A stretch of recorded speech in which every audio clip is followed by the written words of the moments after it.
image we're sold about filmmaking is genius visionaries, magic on set, the dream job, and everything that comes along with it. But here's the part they don't show you. I worked on this thing for 3 years. I'm not some yell at me. Because in reality, filmmaking isn't as glamorous as it seems. It's war, and the deeper you get into the film industry, the more that those illusions start to break. No one tells you how films really get made, or how film festivals work, or the truth behind the Oscars, or what production companies really do. I'm going to walk through some of the biggest misconceptions that I had when starting out, and what I've actually learned from navigating the system as a filmmaker. First, I'm going to start off with film festivals. Anybody can submit to Sundance and South by Southwest and get their film in if it's good, right? Festivals are put out there as though they're like a level playing field for anybody to just submit. You make a short film, you can submit it. You make a feature film, you can submit it, and your chances are the same as everybody else in getting in. And while that is mostly true, there are some things to understand about how the inner workings go in a film festival. I remember when I was just in high school making short films, and me and my friends would look at film festivals like Sundance and look at the films that were playing that year, and we'd go, whoa, there's a movie that's at the Sundance Film Festival that has Kevin Bacon in it. And I remember thinking, like, why is there a film in the film festival that has like a really well-known actor in it? I thought festivals were supposed to be for like independent filmmakers or even students like myself. I thought in high school I could make a short film or I could make a feature film if I could put one together and I could submit it to a film festival. But when I saw that there was a film on that level that had a well-known actor attached to it, it really made me think, like,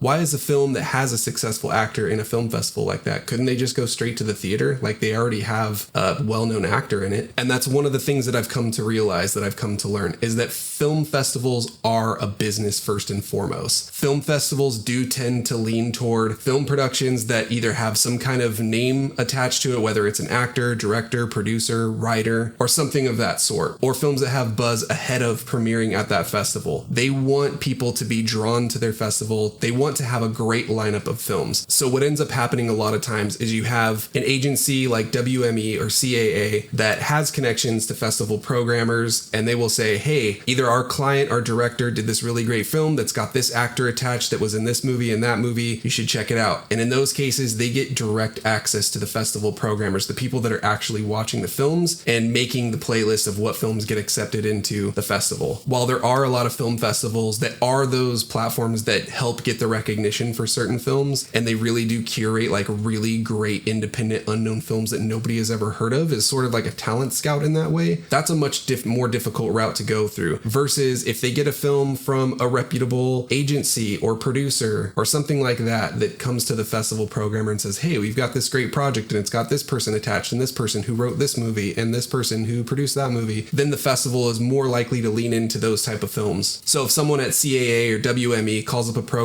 and says, hey, check out this film, it gets watched with a different level of attention than, say, somebody that submits through Film Freeway. And that's something that's a bit of a misconception to the general audience. The other thing is that there are certain programs or lab systems like the Sundance Lab that's really good at nurturing new talent, finding people, but they kind of help funnel them into the festival program. A great example of this is Ryan Coogler, who came up through the Sundance Labs, and that led directly into Fruitvale Station, his first feature film that premiered at Sundance. And then he went on to direct films like Creed and Black Panther. I've personally experienced both sides of this. When I was a younger filmmaker, I would submit short films to festivals through Without a Box, which was the online forum that you would submit through. Now it's Film Freeway. But you would just submit it, you'd pay a fee, you'd wait, and you would either hear back a yes or a no. I never talked to or heard from a programmer. I would just submit online, pay a fee, and then you just wait to hear back either yes or no. But then when I made my feature film Proximity, there was more of an initiative to try to get that film into festivals in order to try to gain buzz, to get buyers to see the movie. And then suddenly it was a different world. We were able to submit directly to some programmers, not for every festival, but for some pretty decent festivals that would have been great for us if we had gotten in. But I saw a different side of this world where I had not known before that you could actually talk directly to a programmer and submit it, give it directly to them for them to watch. Almost like, here's all of the online submissions of just cold submissions, and then here's like a different pool of select ones. And there's probably even a top tier pool of like, hey, this movie has this actor, this director, they want to premiere here at our festival. So then it kind of opened my eyes to this isn't just as straightforward of a level playing field as I once thought it was. There is a little bit of a hierarchy, and if you know the right people, you could submit directly to the festival and sort of get around the cold online submission form. So the truth is that festivals are curated. You're not always on equal footing with everyone just because you paid paid the fee. Another one is that studios don't always produce the films that they release. You might see a film, maybe a great independent film, and you see a production logo on it and you think, oh, this company made this film. Maybe it's A24, maybe it's Lionsgate, whatever the case is, you think this is the company that paid for the movie, that financed it, that funded it, that produced it. But the reality is, especially a lot of the smaller production companies, they're actually just acquiring these films that have already been made by independent filmmakers and independent producers, and then putting their logo on it and then distributing it. In fact, a lot of the coolest indie movies that you've seen, especially the early A24 stuff, was produced and made before the studio ever got involved. So companies like A24 built their reputation early on by acquiring films that already had buzz from film festivals. So they were sort of waiting at the finish line for a finished product of something that they could then distribute. So a lot of this becomes distributors versus production companies. Big studios like Warner Brothers and Universal do both. They're production companies and distributors. Then there are some studios that are just distributors that only buy the film after it's done and they just put it out there, which costs a lot of money to market and distribute a film, but that's all that they do, and then they just reap the benefits of whatever profit the movie can make. And what's less likely to happen is the production companies that actually like package, finance, and produce the film itself. A24 does do a lot of packaging now, but a lot of its early breakout hits were independently made. One example of this is one of my favorite independent films called Operation Avalanche. It was a film that was made by Matt Johnson, and he had some success before. His film had gone to Slamdance and a couple others and had gotten him some attention from that, and he took this concept to Lionsgate and they said, cool, we like this, we would probably be involved, but we're not going to finance it. So the filmmakers had to go take out $1 million loan, go produce the movie themselves, finish it, get it into Sundance. It premiered there. Then Lionsgate said, cool, we got it from here. They gave them the $1 million,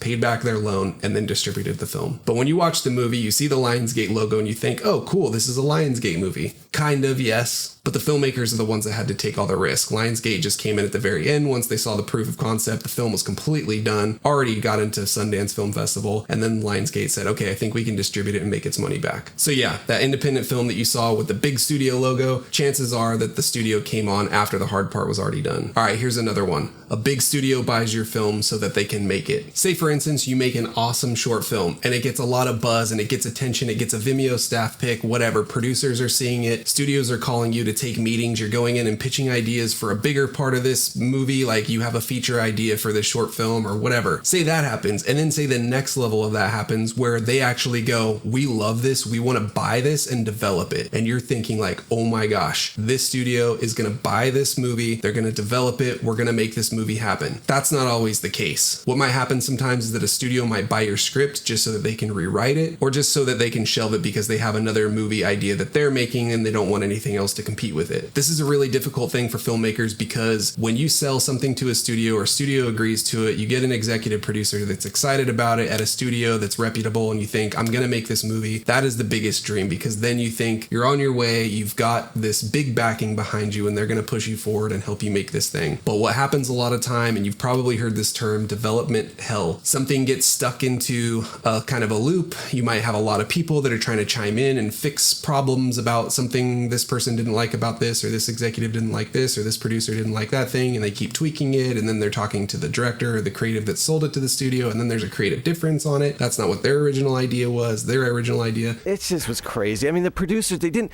I had one meeting, they wanted to have him in like Michael Jordan shorts. We see him wearing corduroy as Superman. Like, then they said, maybe give him boots, but you know, like on the side of a van, like with flames on it. And so then it just kind of gets stuck into this thing where you're trying to develop it where everybody's happy and nobody ends up being happy, and it just kind of falls apart. I've seen this with short film projects where an awesome short film either got crowdfunded and it got put online and it got a lot of buzz and producers called and it got purchased by a major studio and they were going to do it, and it just got developed and then nothing ever became of it. A lot of times you'll see very promising concepts that are done as short films and they're put out there and it's like, why isn't this made into a bigger film? Like, they need to take the risk and just make this thing, but the studio purchases it, they try to develop it, and then for whatever reason it just never comes out. Another example of, I've seen this from a filmmaker that I knew personally who had made an independent film and he sold it to a studio to think that this studio is going to distribute it, but the truth of it was the concept and the premise of that movie was very similar to a major film that they were about to release with a big name actor, so they bought his movie just so that they could shelve it, so there was no competition or distraction from this big movie that they were trying to sell. And that's something that people don't realize and a lot of filmmakers don't know, is that studios sometimes will just buy projects just so that they can own them, not necessarily that they're going to make them. Like a saying that I've heard before, don't trust a green light until you're a week into shooting, because any project can fall apart at any time. This one is really the heart of this entire video, and that is that the biggest misconception is that filmmaking is glamorous. You think of what you see as filmmaking, and it's the director on set pointing off camera, looking through the viewfinder, wearing his little fancy hat with a scarf around his neck, or he's on a crane, or he's talking to somebody, he's looking through a scope, he's going like this, and it romanticizes the whole thing. Or what you see in public, what is personified as like the film industry, which is like the red carpets, the interviews, the nice lighting. But the reality is that filmmaking is war. My film is not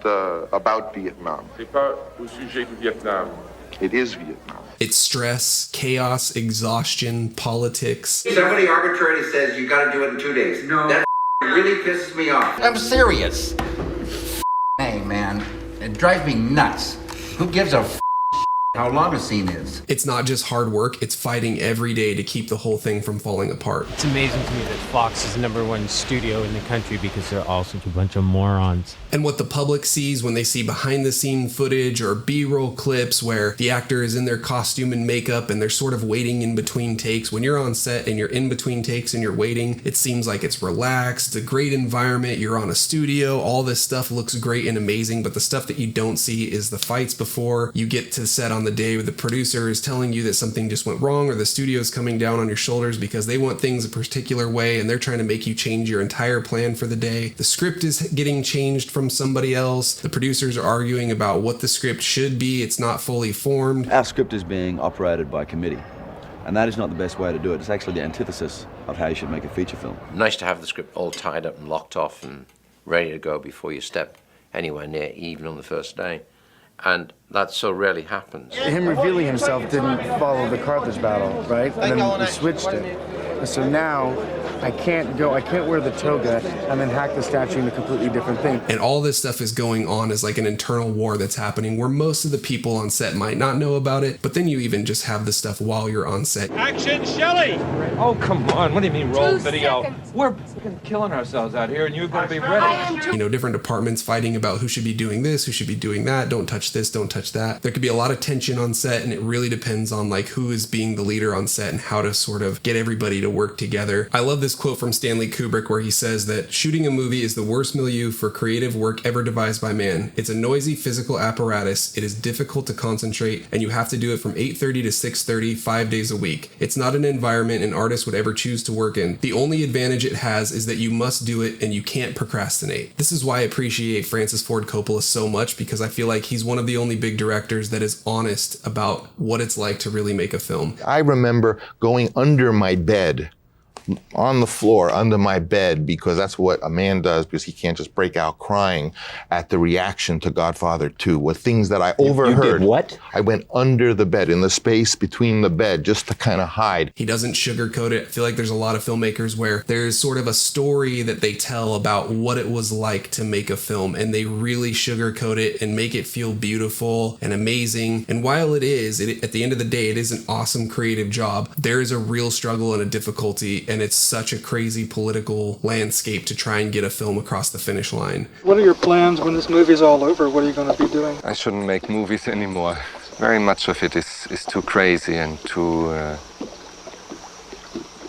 just not what a man should do in his life all the time. But when you hear filmmakers talk about it in sort of like a broad sense to make it look good in front of an audience, you don't ever want the kind of bad press, the struggles of what it was like to make a movie, because that's bad for the product. But Francis Ford Coppola really is open and honest in talking about what it's like when he's making his films. We were in the jungle. There were too many of us. We had access to too much money, too much equipment, and little by little we went insane. And granted, it's kind of a business decision for filmmakers and the producers around it to try to package the film and make it look like it was such a lovely experience to make it, and everybody was happy and the production ran smoothly, everything was on time and on budget, and everything went according to plan. But in reality, there was a lot of fights and struggles, behind the scenes stuff, maybe not even the actors knew, maybe stuff with the actor. Somebody drops out, somebody comes in, it was a creative difference. There was no fights or struggles with all that. This was all part of the plan. This is how movies get made. If something's bad and the script wasn't figured out, like these were just an additional shoot, not reshoots. We weren't changing anything about the movie. These were things that were already planned before during pre-production. We were always going to go shoot those things. So that's the way that studios try to package it. And that is, unfortunately, it makes the process of filmmaking look a certain way. And the reality of what it's really like is a different story. Another one that I want to talk about is that the Oscars are more like a political campaign. You know, people always say, well, the best films rise to the top. Well, not necessarily at the Oscars. When I was younger growing up, we used to watch the Oscars on television. I always used to think that the Oscars was sort of like an award ceremony where you took all the films that came out that year and you curated them and you tried to find the best ones based on merit, based on what audiences liked, based on what critics liked, and you took the best ones and you chose those. I didn't realize that it was sort of like a political campaign. The moment that I realized that there actually is a campaigning part to the Oscars is really where I got thrown off, where you realize that in order to even be considered as a contender for Best Picture or whatever the category might be, you actually, and the studio and the producers actually have to submit your film and then petition for it. When you live in Los Angeles during the Oscar season, you have what it's called for your consideration, and you'll see billboards all over the place. They'll send screeners, like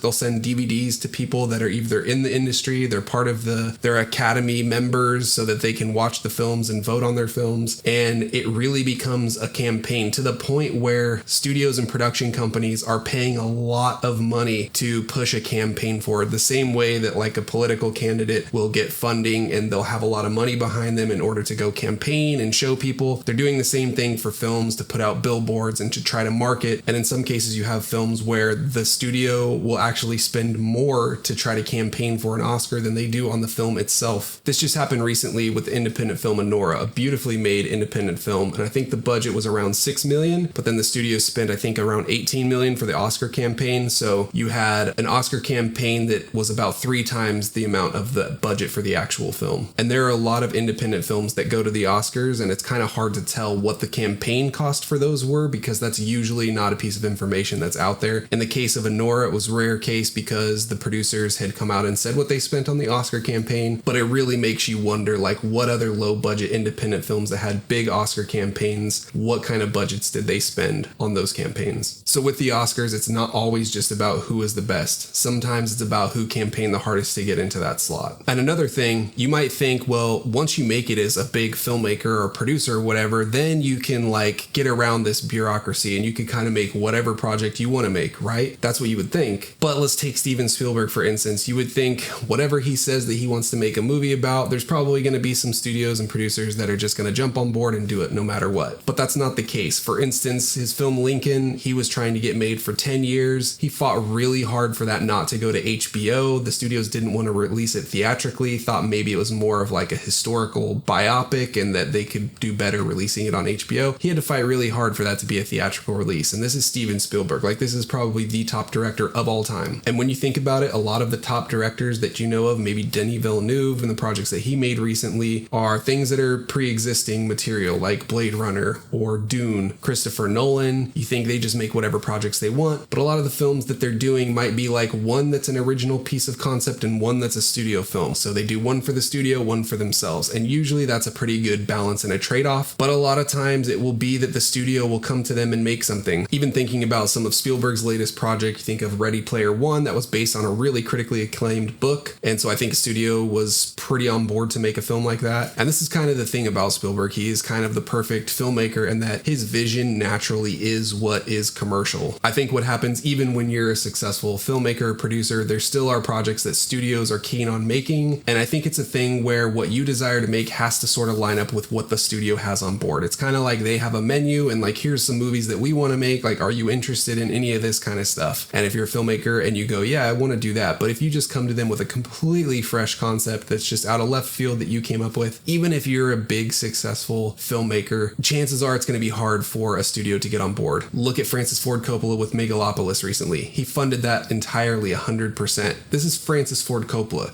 You would think that he could come to any studio and go, hey, I'm Francis Ford Coppola, I want to make this movie. And they'd go, awesome, great. How much do you need? But that's not the case. And it's the same thing with Guillermo del Toro when he made Shape of Water. It's Guillermo del Toro. He wants to make this cool monster movie, this love story monster movie. You should just give him the money to do it, right? And they did, but he had to make it for a compromise. He had to do it for $20 million, which to make a movie like that with that kind of visual effects is pretty difficult. But he kind of squeezed it in hopping between different productions that he was doing and utilized some of the stage, and he really got kind of nifty with how he put that together and how he was resourceful in creating that. And you look at somebody like Martin Scorsese, he should be able to make whatever film he wants, wherever he wants, at whatever studio, and he ended up going to Netflix with The Irishman. It was a movie that just came out straight onto a streaming platform. And there's a lot of filmmakers struggling with the idea of just going to streaming because that doesn't feel like a movie the way that it does when you go to a theatrical release. So even when you're at that level, if you're dealing with those kind of budgets, it's not always necessarily of like what film you want to make. It's like what film the system is willing to let you make if you want to go that route. You can always do like M. Night Shyamalan and kind of just go off on your own and sort of self-fund these very low independent movies again, and that is definitely a route. So even if you are at the point where you have that big name or clout or status, it doesn't necessarily guarantee you to get a film made. And I say all of this not to be cynical. I love filmmaking. This is just more of a way to get the information out that the film industry is a business and it is a little bit political. There are sort of some rules and kind of a system in place or how things are done, and that it might look a certain way from the outside, and this is sort of a little bit of an inside perspective of what it's really like. So if you guys found this information interesting, or if it helped you see things more clearly, then subscribe for more honest takes on filmmaking. Comment if there's anything that you guys disagree with, things that you've noticed if you're on the inside, if you are a filmmaker, or things that you thought was true that aren't true, or things you didn't know that you might have found out through this video. Let me know. And if there's any other similar subjects or topics that you want me to talk about, please let me know. Anyways, till next time,